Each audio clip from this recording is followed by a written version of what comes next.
Hello and welcome to my channel. My name is Erin and I am a K-5 elementary music teacher in Northern Indiana, and I'm also the teacher author behind From Do Re Mi to You.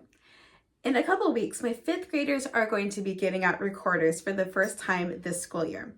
Now, they first learned recorders in fourth grade, but personally for me, I continue them on in fifth grade as well. And I thought this would be a good time to talk about some tried and true strategies to help ensure that our young beginning recorder players find success. Because while I love teaching recorders and it's kind of my jam, I also know that recorders can be a really stressful and negative experience for teachers and students alike if we don't set them up and set ourselves up for success. So whether you are a veteran teacher that has taught recorders for years or brand new to the field, here are some of my favorite tips for starting beginning recorder players. First and foremost, you need to think through every routine and procedure when it comes to recorders before day one of recorders, because your students need to have clear expectations over everything. So this includes things like, where are the recorders going to be stored and how? How are the students going to get the recorders out? How are they going to put them away? And when they do have them, how will they know when to play and when not to play? Now, every teacher is different. You may have a different layout or space than mine. You may have different class sizes or different students than mine, or you may use different language than I do. So there's not one clear answer that I can give to you, but this is what I personally do. My recorders are on these pegs on a recorder rack. I have one per class, so they live on my back counter. So when it comes time to handing out recorders, I can either go to the back of the room or bring the whole rack up front. Sometimes I call out names for students to come get their recorders, and other times I may choose one or two students to call names for me if there's something administratively that I need to take care of. My students know that once they get their recorders, they take them out of the case, but then they go in what I call sleep position. And when it's time to put recorders away, instead of having the whole entire class, or right now, a whole class and a half, instead of having them all rush and try to put the recorders away, I will usually choose one student per color row to collect the recorders from their group and put those away together. So it limits the number of people who are at that back counter trying to put instruments away. I have found that this is the most effective for me in my situation and my students. Now, when it comes time to playing the recorders and knowing when to play and when not to play, my students are used to me using the language sleep, rest, and ready position. I use that with every instrument that I teach, including xylophones, and it's really easy to translate over to recorders. So for me, sleep position means the instrument is out of my hand on the floor, and they lay their cases on the floor so their recorders just sit on top of their cases. Instead of rest position though, I will use the term chin position, where it's on my chin. I can practice fingerings. As a teacher, I can give some quick notes to students when it's in chin position, but they cannot play. And then there's ready position, where it's in my mouth and we're ready to play. Having similar language that they have been using since kindergarten really helps to ensure that they know that this is an instrument and there are clear expectations. Secondly, you want to think about how you want to set up the recorders for your students. I never just get a brand new recorder in the bag and give it to the students. There are things that I do beforehand that will make it easier on the student. Now, this will depend on if these are recorders that you have purchased for the students or if these are recorders that the parents have bought on their own and you bring in. Personally, if you can, I think it is best for the teacher to order the recorders, even if parents bring in the money to school and the secretary orders the recorders using that money. To me, it is worth it for all the students to have the same recorder. Now, once you have the recorders, here are some things that I typically do. Number one, I take out the fingering chart. It's too complicated for them to read. It's just gonna get smushed in their bag and become trash, or make it where the recorder can't go into the bag. Secondly, I take out the cleaning wand. We don't play long enough in each class to really warrant needing to clean out the recorders. And honestly, they're just going to become weapons. I do save some cleaning wands and I do have some fabric. So if there is a problem with someone's recorder where it really needs to be cleaned out, we can do that, but they don't all need cleaning wands. Next, on the recorders, I will add names. Usually I will add a name on each piece. These are 3-piece recorders. This one happens to be Yamaha, though I typically buy the West Music for the Harmony by West Music. But I will put the student's initials on the mouthpiece, the initials on the middle joint, and then on the bottom, I'll put the student's full name. That way, if recorders get split apart, we know what belongs to whom. And last but not least, instead of a thumb rest, I like to put a little piece of Velcro where their thumb rest should go. One year, I bought thumb rests for all of my students and I felt so professional about it. Guys, it was a disaster. They were sliding all over the place, covering the holes. Why can't I get my recorder to play right? They were flying off. No, never again, never again. So I put a piece of Velcro where their thumb should go. That's honestly how I set up my recorders for the majority of my students. Next, you have to consider the cases. Now, I purchase recorders for the students, so they become theirs after they leave 5th grade. So I have their name on the recorder, and then I also put their name on their case. So it's really easy to identify whose recorder is whose. Now, if you have a school collection of recorders, you can't put names on the bag, but I would label them with numbers and then assign the students a number. And so it's really clear as to which recorder belongs to whom. And then I would also put that number on all pieces of the recorder as well. Next, when students do get their recorders, your first most important focus is on getting the appropriate amount of air. We want to teach our students right off the bat to have good air and not to overblow. I love recorders because it's so easy to make a sound, but it's also so easy to overblow. So before students get recorders, I do a lot of preparatory work using imagery like bending the candle flame but not blowing it out, or taking small bubble wands and seeing if we can blow one big bubble instead of lots of bubbles. Imagery like that really helps to train students how to control their air. But when you translate it onto a recorder, it feels really different. So here's how I start students on day 1. I tell them, take off your heads. And they take off their mouthpiece. And then they hold it with their recorder mouthpiece on the palm of their hand. And I always have to remind them it has to be sealed. We don't want any air leaking out. When they blow, it's going to give them a bit of back pressure, okay? So you want to have that small amount of air that you had when you were first blowing bubbles, and it should sound like this. Now, if you overblow and it's covered like this, it sounds really bad. I'm going to do it once, but both my dog and cat are laying in here, so they may not be happy. It doesn't sound good. But here's the thing. Students can hear the difference between and my philosophy is if they can hear it, they can fix it.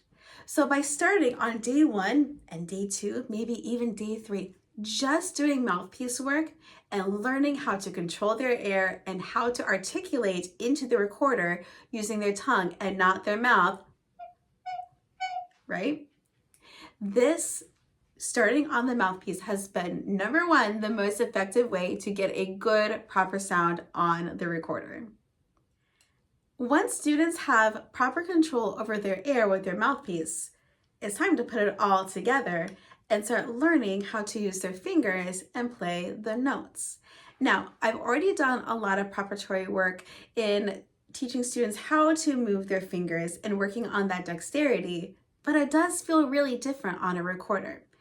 Now, when I start with playing notes, I do not start with notation first. It's too much for my students. I just want them to focus on learning how to cover holes and hearing the sounds that they're supposed to make, and then we're going to add notation in later. Now, there's different notes that you can start with. The most traditional way is B, A, and G. That's how I learned. It's great, it's effective. But several years ago, I switched over to G and E, and to me, that was a game changer. And here's why. Number one, there's a lot of songs on So and Me. And I start my students on solfege with So and Me. So to me, it's logical to continue that tradition on recorders and do some of those same Sol Me songs and flashcards that they did in first grade and second grade. Secondly, it trains their right hand to know what to do right off the bat. If you spend the whole year just doing B, A, and G, and your right hand has nothing to do, eventually the students are going to get bored. Their hand is going to come down here, or it's going to be in their lap. And when it's time to teach those lower notes, they're not going to be used to keeping their hand up. So I like starting on G and E because it gets their right hand working right away. The last reason why I love starting on G and E is because it really trains them off the bat to not overblow, because they can be really good about controlling their air here, but it feels really different when they put it on the recorder. And again, my philosophy is if they can hear it, they can fix it. If they can't hear it, they can't fix it. So if a student is starting on B, A, and G, it's really easy for them to overblow and not understand how to fix it, or they don't have the oral skills to know that it's them that's 15 or 20 cents sharp. But if they overblow on G, and especially E, what do? They pop the octave. That is a difference that they can hear. So by starting on G and E, while it may be a little bit more challenging in the beginning, it quickly trains their brain to hear, oh, I'm an octave higher, I'm using too much air, and they can fix it immediately. Now, fingers. Recording can be challenging because there's no keys to cover the holes. We have to do it for them. I've already done a lot of dexterity work before getting recorders out, but some students still really find this challenging. So number one, I tell my students to window wash their fingers, meaning sliding them back and forth just a little bit so they can feel where the holes are. And just maybe a matter of them not feeling those holes yet. Secondly, if students really struggle with covering the holes and not understanding the concepts, I can take a hot glue gun and make little rings around the holes. So that way they are still in charge of covering the holes, but they can feel them much more easily and still cover them. Now, if students are still struggling, even with hot glue around the rings, since I start on G and E, this whole hand doesn't move for a while. So I can even take a piece of Velcro or a smaller one of these, of the Velcro tabs, and I can cover the thumb. I can cover the first, second, and third hole, so they're just in charge of covering these two holes on the bottom. And for 99% of my students, this has been really effective to cover those holes and just be in charge of these two. Now, I've done it both ways where I've covered the holes for just students who have really needed it, and I've also done it where I've done that for every student. And it really just depends on your group of students and how much support they actually need. Once students get to the next note, A, then I have them take off that piece of Velcro, and then they're in charge of covering 3 holes. And then when they get to B, they just take off another piece of Velcro. And if we got past that, then we can remove more. And usually by then, they're really good about covering the holes. Now, you may have noticed I have not included written notation yet, and I wanted to make a comment on that. I fully believe in sound before sight. It's how we learn language, and it's how we've always taught musical concepts up to now. And I don't think that teaching recorder, especially on the elementary level, should be any different. So I always teach G and E by sound before I show them what it looks like on the staff. We'll do a lot of oral training, like echoing patterns.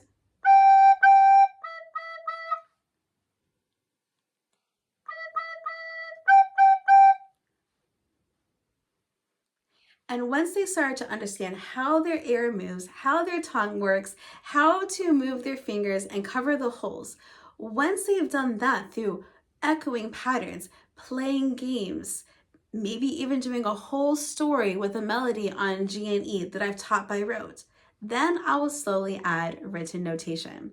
And when I do add in written notation, I keep it really small and light at first.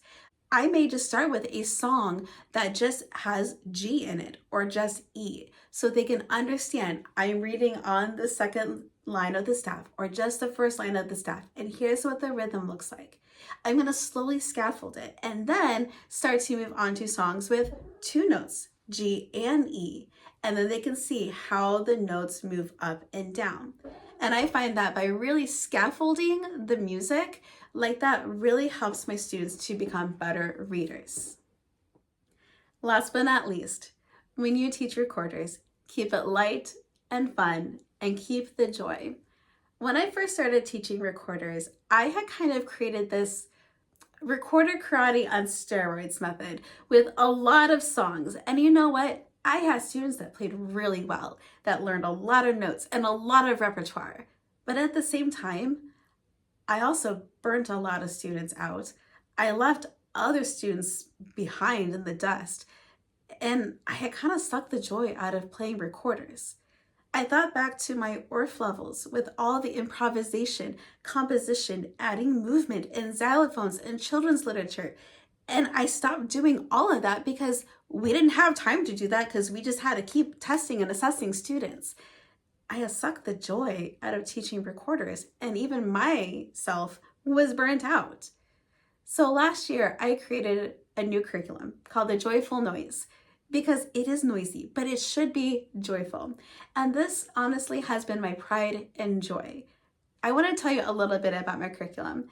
This is an ORF-based curriculum that really any teacher can use that starts on G and E, has 20 songs. It has accompaniment tracks that you can use for practice and performances.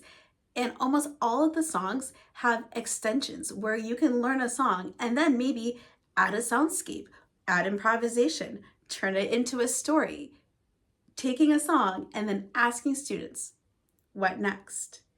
This curriculum has completely changed my life when it comes to teaching recorders. And honestly, it's made the process more joyful for me and better for all of my students, so all of my students can be included in the classroom and not be left behind because they're still on the white belt where others are on the blue belt.